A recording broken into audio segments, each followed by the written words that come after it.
Welcome back to the Raising Our Vibration podcast, where we explore higher consciousness through spiritual practice.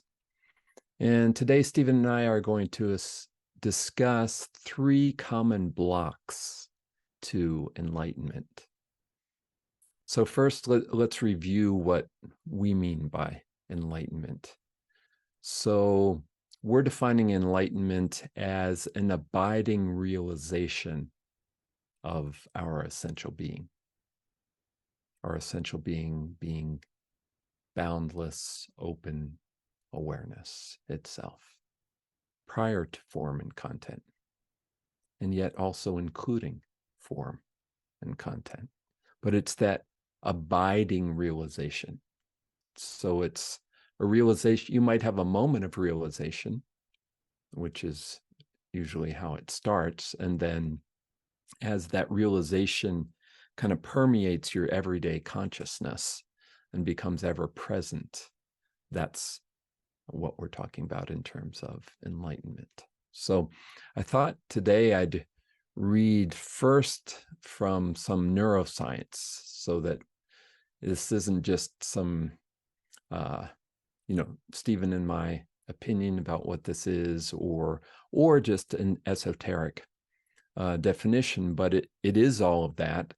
And it's also backed by neuroscience and by researchers who are really going in to try to understand this within a Western scientific perspective. So I found this in Progress in Brain Research, volume 244 from 2019. This article, or this chapter in that volume, is called Non-Dual Awareness, Consciousness as Such, as Non-Representational Reflexivity. So don't worry if you don't understand all those terms. We're going to talk about them in real everyday language, but I thought I'd give you some of this neuroscience, this brain science, from this author, Zoran Josipovich. And so here's what he writes. Here's how he describes our essential being in terms of consciousness itself, or awareness itself. The central idea presented is that consciousness as such is a non-conceptual, non-dual awareness, whose essential property is non-representational reflexivity. This property makes consciousness as such phenomenologically, cognitively, and neurobiologically a unique kind, different from and irreducible to any contents, functions, or states. So it's not a specific activity you do, it's not a specific content of conscious, a specific experience, it's not a specific state. He goes on to say, whereas consciousness in general can be seen as the capacity for experience and knowledge, consisting of global states and phenomenal contents, consciousness as such is its foundational aspect, a non-conceptual, non-dual awareness, in itself empty of all other phenomenal content, yet reflexively self-aware. So that reflexivity is that self-awareness. The central idea proposed here is that consciousness as such knows itself to be conscious or aware directly, unmediated by conceptual or symbolic representations or re-representations. So it's not a concept in our minds. It's not something that can be stated in language. It's a direct, unmediated knowing, awareness. Okay, he goes on to say, consciousness as such, or non-dual awareness, is the foundational aspect of consciousness. Consciousness itself alone, without any other phenomenal content. An empty awareness that, again, is non-conceptual and without subject-object structuring, hence non-dual. So it's not something looking at something else, a subject looking at an object. So it's non-dual. Numerous terms have been used to point to it by both traditional and contemporary sources. So that's really important. And in language and in our discussion here, we're pointing to it, but we shouldn't think that we can ever grasp it conceptually, because conceptualization divides reality into categories and things, into phenomenal contents, and this is prior to that. This is that within which the contents of experience arise. Numerous terms have been used to point to it by both traditional and contemporary sources, such as pure consciousness, pure awareness, open awareness, clear light, Atman, Buddha nature, etc. Consciousness as such can be said to be a minimal phenomenal experience, since there is something it is like for one to experience it. However, it is non-intentional, as it is not about some content other than itself. Reflexivity refers to the property of consciousness to know itself, to be conscious of itself. Reflexivity can be conceptual, representational, as in the case of ordinary consciousness, or non-conceptual, non-representational, as in the case of consciousness as such. The terms self-awareness, self-knowing, and self-recognition are here used to refer to this reflexivity, this self-knowing. So representation here means mental representation, such as categorizations, concepts, schemas, various semantic, iconic, and numeric symbols. So we're not representing it in symbols. It's not possible to do that. We can only point to it. Non-representational processes are more direct ways of knowing and experiencing that do not rely on representation. So there's a way we know this that is beyond language, beyond concepts, beyond categories. Here, this refers specifically to processes that do not use categorization and the subsequent conceptualizations, including the subject-object structuring. So you cannot describe it using subject-object or concepts. Concepts and conceptual symbolic constructed processes do occur and are necessary for normal functioning. But while one can mistake consciousness as such for such processes, they do not fundamentally affect it, nor do they obscure it once its non-representational reflexivity is activated. Okay, what does that mean? So, yes, we do conceptualize all the time. That's a part of our normal everyday experience. And often we'll have maybe some breakthrough spiritual experience that we're like, oh, that's it. Okay. But consciousness as such cannot be reduced to any experience we have, no matter how big or dramatic. It's not defined by any experience, any ecstatic experience or any other experience. And those experiences don't fundamentally affect it either. They may actually help to reveal it, to point to it. Once you have this direct, non-mediated self-awareness, self-knowing realization, then all the contents of consciousness appear within that, right, and are known by that. but they don't obscure it.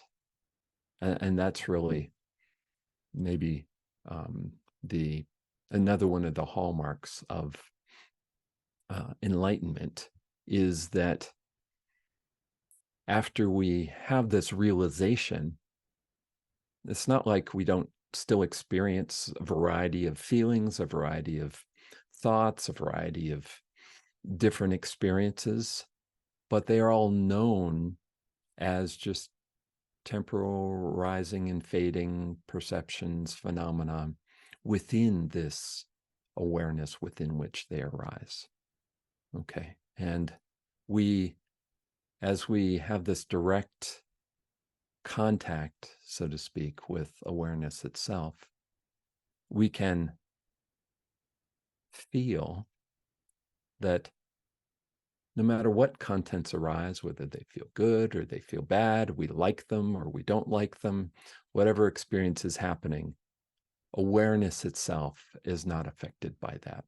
There's an abiding peace, an abiding sense of being that is foundational underneath it all, prior to the contents of experience and abiding through the contents of experience. So contents of experience can arise and fade, and this awareness itself, this felt sense of who we are and our deepest nature, continues along peacefully, joyfully, and compassionately embracing all experience. So with that as a conceptual introduction to what cannot be conceptualized, what are these three blocks to enlightenment? So the first is that we're so conditioned to the contents of consciousness that it's hard for us to get a felt sense for something that is prior to experience, prior to these contents of experience. It's not a specific experience, so how can we know it? How can we feel it? It seems that doesn't make sense to us. So that can be a block. Second is it's non-conceptualizable. So it's not known through language or through labeling. And also we're so used to immediately labeling and conceptualizing our experience that something outside of language or that can't be labeled also seems doesn't make sense to us, so to speak. And I can remember just a brief story of way back in 1986, I was at a philosophy conference where the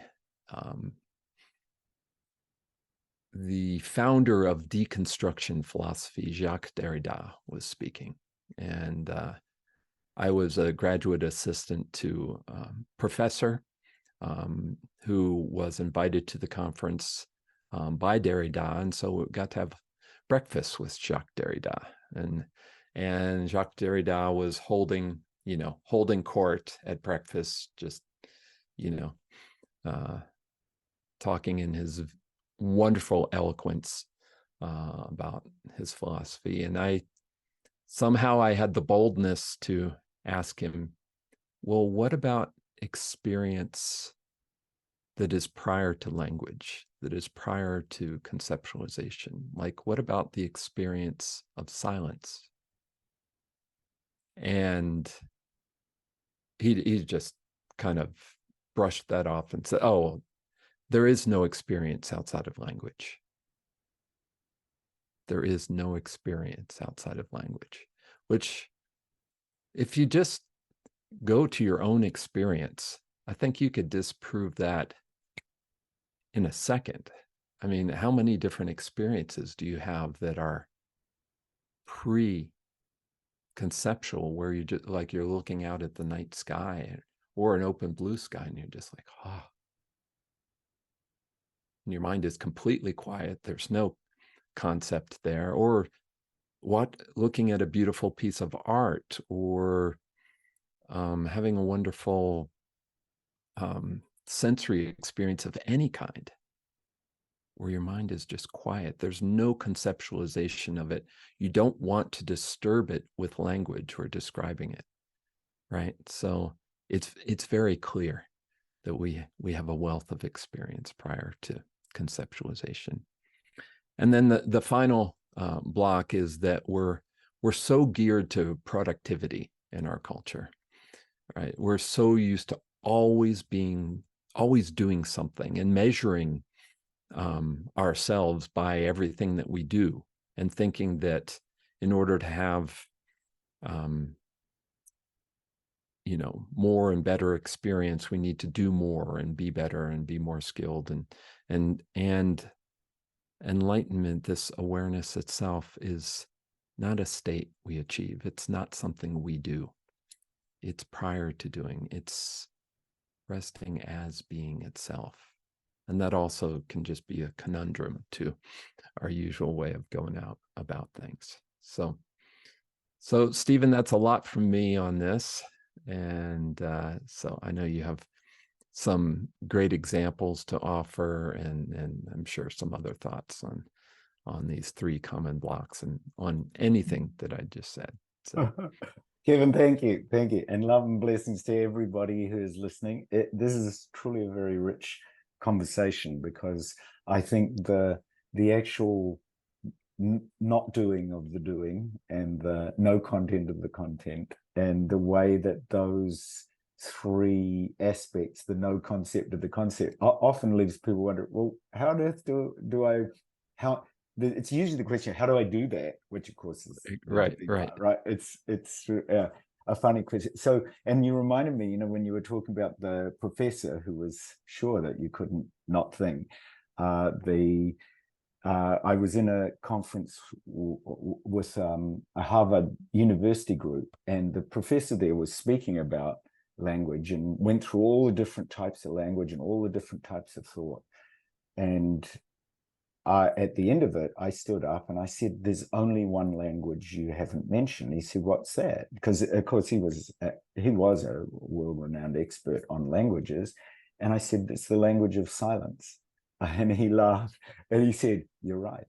He said, I didn't mention that. And in fact, there's a whole, there is a whole doctorate waiting for you with the language of silence. Because of course it was just a lovely exchange. It was many years ago and I remember it vividly, just simply because I think that's something we overlook, is the language, what you could call the language or the way, and this speaks to what do I do, learning the language of no content and no concept and no doing prior to actually being that. So anyway, that just came to mind when you were giving that beautiful example.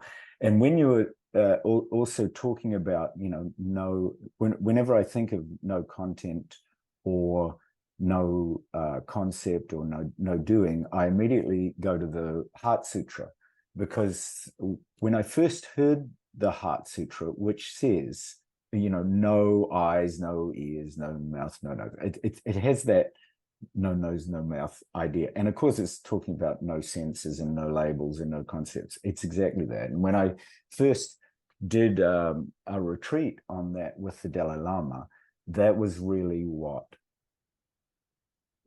touched me so deeply, is that the Dalai Lama always does a very deep study of whatever we're going to do. So it's very conceptual to begin with. And then of course he goes to the other side, the very mystical, non-conceptual aspects of the tradition. And you do initiation and empowerment and transmission, and it's completely not.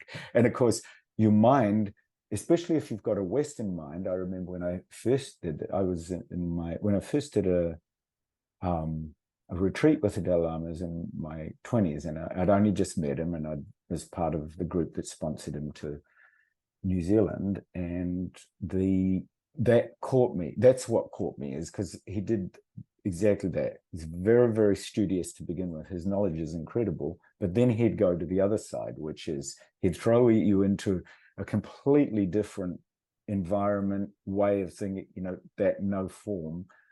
Form is emptiness, emptiness is form.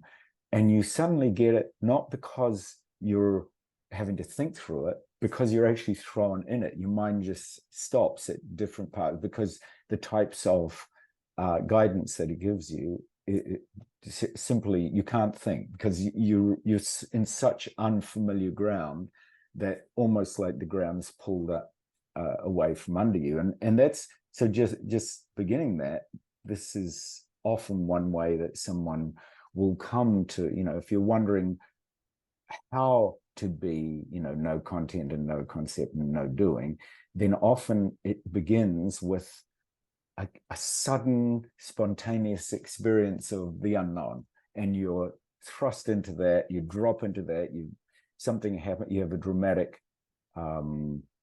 experience in your life, and it really throws you off, but you can't say, you don't know what to do. And of course, when you don't know what to do, or you don't know, that is the non-doing and the non-knowing. And of course, our fear and identity takes over very quickly and then tries to reestablish itself. But there's a moment where there is a very real and spontaneous experience, even if it's born out of very dramatic circumstances. So, like a Zen stick slapping you on the back. That's exactly right. That was my experience when I first went to Shikoku and I studied in a Zen monastery. That was my day-long experience. It was a very arduous and very slappy experience. So yeah, exactly. So from the Dalai Lama and going into just no content, first of all, if you're listening, you're thinking, what exactly does that mean? Kevin, I've always been very aware that, all the different masters that I've learned of, when they speak about awareness, they speak about it as being very simple and spacious. Just that. It's like, it's not constrained by any content, by anything in particular. So that part has really struck me over the years, that as you discover what no content really means, everything just gets simpler and simpler. You start to be naturally more spacious because you're no longer so concerned with hanging on to content. Sure, content arises. I mean, I think a lot of people can say, oh my goodness, I don't want to have no content because then I'm going to have nothing in my brain. And of course, it's not like that. It comes back to just simplicity and spaciousness. When there's more simplicity and there's more spaciousness, then the content that needs to arrive is going to arrive when it does. It's, you're not left out, so to speak. So you discover this very beautiful, equanimous state of mind, if I can call it that way. And you start to become more interested in the actual texture and the dance of thought itself. You become more aware, oh, this kind of thought's pulling strongly at me, and this kind of thought is very easeful. And so you start to, instead of being concerned about the content of thought, you become more interested in the texture, the energy of it. So I was particularly enchanted the other day, Kevin, when we were doing a practice, and one of our beautiful meditators said to us, oh, I did the practice and I had this strange experience of not being able to find a thought. In other words, there was no content. And that came through that simple noticing the texture of thought. So if you're listening to this and you're wondering exactly what do I mean, a really simple experiment is take a thought not a too strong thought. If you do something that grabs too hard on you, that's either too positive or too negative, you might not notice you might get pulled in more by the content of the thought. So here, just take something fairly neutral, like a food that you eat that you're quite comfortable eating, you're quite happy eating. So I'm thinking of blueberries, right? And take the thought and just notice it. Just notice. See, when I bring up blueberries, I can smell them, I can taste them, I can see them. I'm very visual sensory, so I can hear the noise in my mouth. So I really notice that blueberry has a particular texture.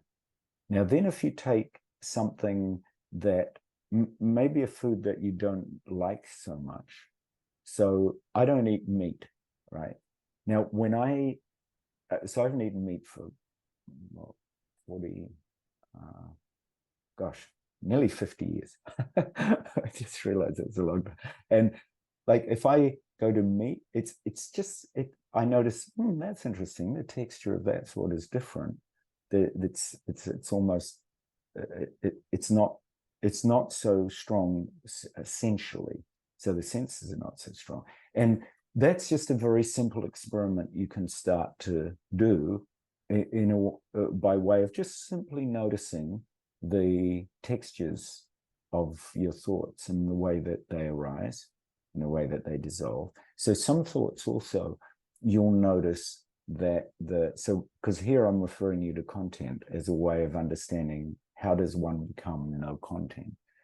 You start to notice which thoughts are stronger. You also notice, you might have a thought, let's say something's gone wrong at work, right? You're having a problem with a colleague or something.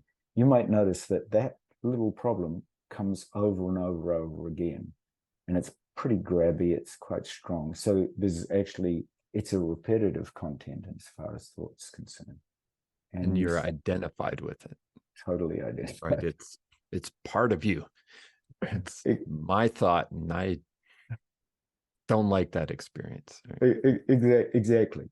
So, and because it's recurring quite a lot of times, it actually offers a really great opportunity to liberate the thought, because you can start to feel that now the texture of that thought is grabby, is very repetitive, and you might even notice the duration of the thought. Like if I ask you to have a thought of just a particular beach you like, you might go to the beach and then you might suddenly go back to the problem you got at work. So you might notice that the duration of, say, a thought that I ask you just quickly and a thought that you're having trouble with, the thought you're having trouble with actually stays a long time. When it arises, it, like, just as you said, Kevin, you're kind of grasping onto it and it's pulling you. So there's lots of ways you can notice thought: the lightness of thought, the heaviness of thought, the duration of thought, the texture of thought. And once you start to work with content like that, you're going to become much more closer and more familiar with the actual no content, because you'll start to follow the texture of thought, and you can go back to the thought and back. So you can notice the texture of thought, then you can notice the heaviness or lightness of thought, and then you can notice the thought again just arising. That's very subtle, and at a point it'll just seem to fade away, because you're actually using one particular type of content to understand contentlessness. And once you start to work with thoughts, you'll notice that at the end of every thought, it fades away for a moment before the next thought comes. And when you get more adept at recognizing the gap, you'll be able to notice, oh, look at that. I have this sticky thought, but then there's a moment where my mind wants to rest. That's the equanimous part of your mind. And quite often we don't notice the gap because we're so busy thinking and we're so driven. So noticing the texture of thought and then noticing the gap are very good guides into the no content part. So that was when you were talking, Kevin, about the no content. That's particularly what came to mind. And so I'll just drift in a very non-grasping way onto no concept. So when you were talking about no concept, Krishnamurti came to mind, because I had the good fortune of living in his house with many of his staff and servants and friends. And I was always very aware.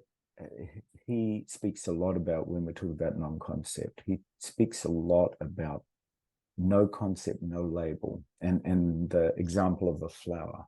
And I always remember this because I lived with his gardener, who is a very wise man. We used to talk a lot about Krishnamurti, or K, as he was called by his friends.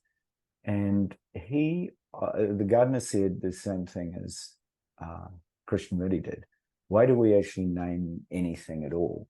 And why do we give any kind of label to a flower, for example, or to a person, to a feeling, to anything? And generally we're doing that because we're communicating our feelings, we're communicating our identity, our relationship with the flower or the person or the thing or whatever it is. So we're often conceptually relating to that. In fact, we're so strongly conditioned to relate conceptually to, for example, a flower, to labeling them in our garden, that we don't often consider what it might mean to not label and not name. And when Krishnamurti often used to say that when you become very calm, or when your mind is very calm or tranquil, then similar to the example I gave about the gap in the thoughts, is that when your mind is very still and calm and peaceful, then the unnameable, because you're not naming, the unnameable or the immeasurable comes into being. So I always loved that, because I always thought that was a good way of thinking about it, that if you just go out in your garden, so again, here's a simple experiment with no concept. Go out in your garden or go to a forest or go to a park and just sit in front of the most beautiful flower or a tree or blade of grass, whatever it happens to be that you're kind of attuned to, and just sit there for a while and notice the way your mind might at first say, oh, okay, this is a dandelion, or this is an oak, or this is a badger, whatever is sitting in front of you. I had the lovely experience of riding through our forest yesterday, and there in the middle of the path was a big snapping turtle. Might have lost his way. So I put the bike down and sat in the middle of the path with him for a long time and had a chat, and then I went on. So yeah, he was going back to his family, but he wasn't going anywhere fast with me looking like a great big predator sitting there. Anyway, it was but it was like that, it was a very non-conceptual conversation. It was a very I was so happy to see this turtle. And it's a little bit like that with the flower. If you don't name the flower, and you just sit there and you just be with it. So eventually, after my conversation with the turtle ran out, because he didn't have too much to say, then I just sat with him. And it was that moment that this reminds me of, that there's that no concept. And it was so peaceful, just sitting in the middle of the forest with this snapping turtle, that eternal kind of interconnectedness with everything comes into being quite naturally. So that's a no concept. So we were talking about, the no content, no concept, and lastly is the no doing. So whenever I think of non-doing, Kevin, it reminds me of the many clients that I've got who are incredibly busy people. They're running some of the world's top organizations, and they're very busy doing. And I can think of one particular wonderful being who, as many clients do, they become good friends over time. And the way he described not doing, once he came to it, and I'll give you a very simple exercise you can do to not do, he described it like a child. He said, so again, I go back to the nature of awareness, this simple, spacious awareness, is that the nature of non-doing itself is very much like a child. Now, children know how to not do, because they're just comfortable being there all the time with whatever they were. Mum always used to say, when I was a few years old, the only thing I like to sit in the corner, and I'd just look at all these blocks, and I'd rearrange them in about 1,000 different ways. And that's, I used to like, and I've got all these photos, and I do remember I was just fascinated by the fact that the blocks could be arranged in, a million different ways, and it was always fresh. So it's that kind of fresh So that's when the doing becomes the non-doing.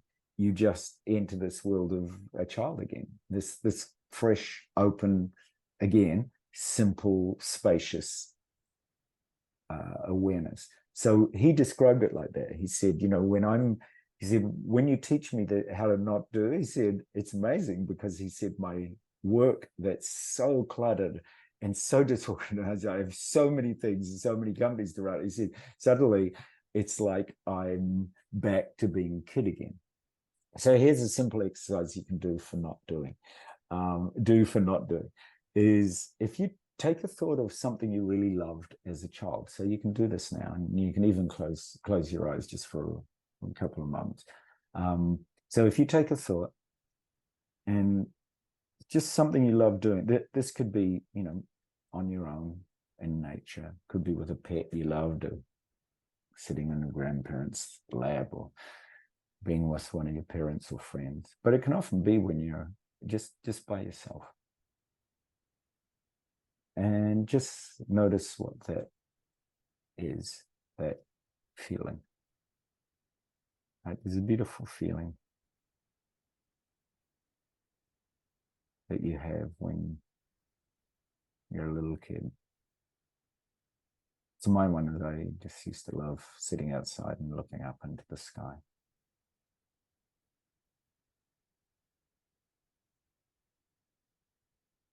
And at first, this might come through as a series of thoughts. So just stay with that thought. Just bring it up again and again.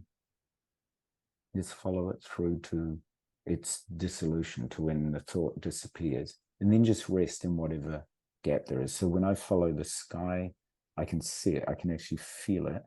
I'm there. I'm sitting. I know exactly where I'm in. It's a particular place in my parents' property, and I'm just kind of looking up under this. It was an oak tree, and I'm just sitting, and I'm looking up at the sky. It was really peaceful. It's very beautiful.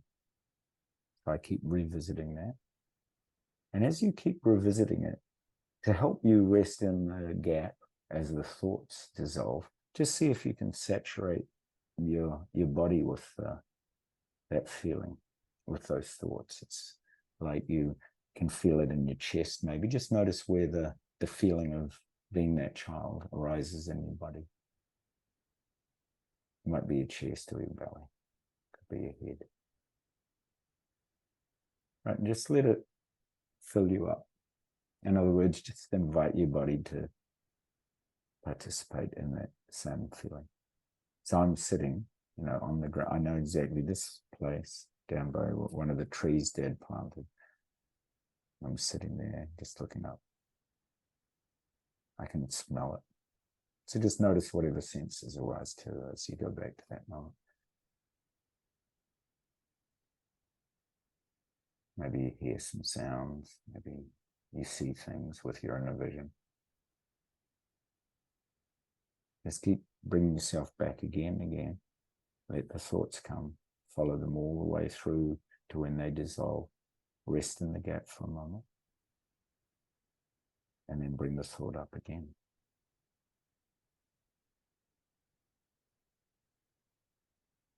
You're just really saturate, and you're letting it start to flow down through the body now. So maybe you feel it in there. It's gone from your chest to your belly, down your hips, down to your legs, into your feet. It's like, because I can feel my feet on the ground where they were when I was just a kid. I should know the smell of that exact place. So feel it in your toes, and your left foot and your right foot.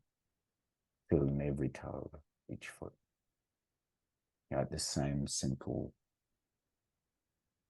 spacious feeling of being a kid again, whatever you do. And then the same when you feel it up your body, through your chest, down your arms, into your hands, your left hand, your right hand, all your fingers. And all the way through your throat and your head. And you might even feel it in your skin and in the hairs on your skin and all the way around your body. And there'll be moments when the thought keeps dissolving and just resting in a longer gap. as this gap of equanimity. And this is a bit like opening a skylight and falling through it into the vast, simple, pure and open skylight nature of your awareness, which is spacious and very, very simple.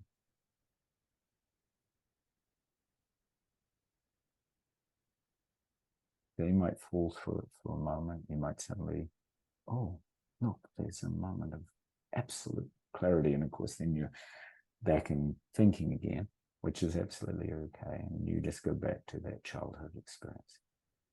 You keep saturating, you just go back. There I am sitting again. So peaceful. So simple. So spacious.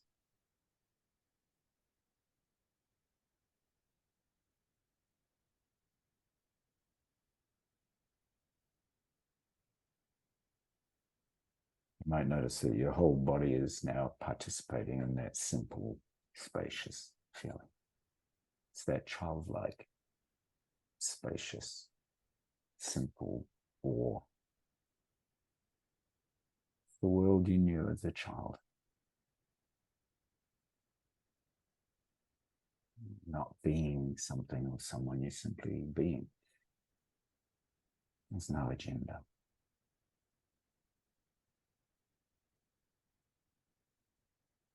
As a child, you knew how to just be.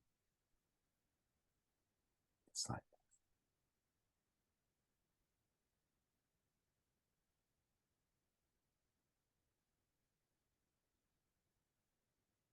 So slowly now, like a child in the most beautiful place. So I always call it the child in a sacred temple. Like you go into a temple as a kid for the first time and you look around and you think, wow, oh, and you open your eyes just very softly and gently in that simple, spacious awareness.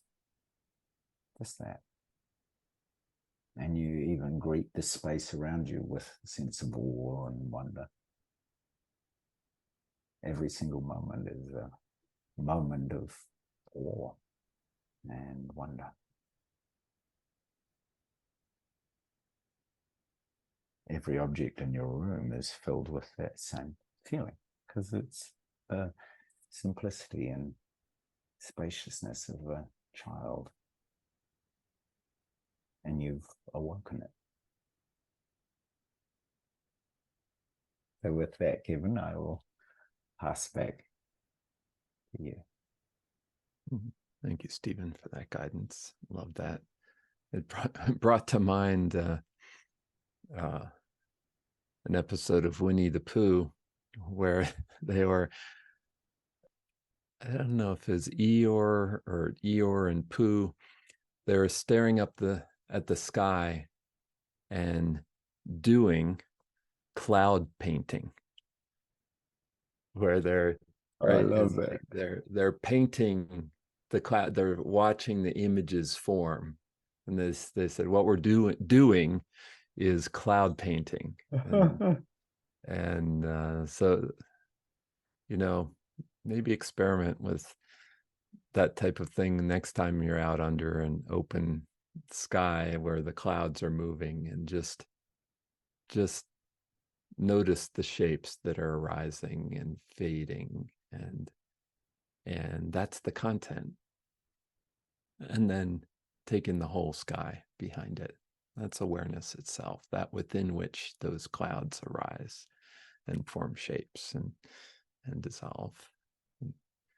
And then likewise, just be on the lookout for those moments in life when the content, like the content of a thought, dissolves and there's just a gap, as you were describing, before another thought comes in, and just notice the quality of the gap.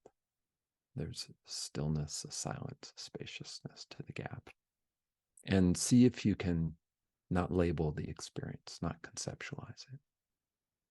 And see if you can not try to do anything with it. Right? And there you're addressing those 3 blocks, and you're There's something else that opens up that you can't describe, but it's undeniable. It's undeniable. And you just know it, yeah, that. Well, thank you, Stephen, for this discussion, for that practice. And thank you all for watching and participating with us. And if you'd like more information on meditation, especially subtle energy meditation and awareness practices like this, including our subtle energy meditation course, the ROV meditation app, at raisingourvibration.net. And you can also email us with any questions or comments there. We'd love to hear from you. So until next time, thank you again, Stephen. Thank you all. Have a wonderful week, and bye for now.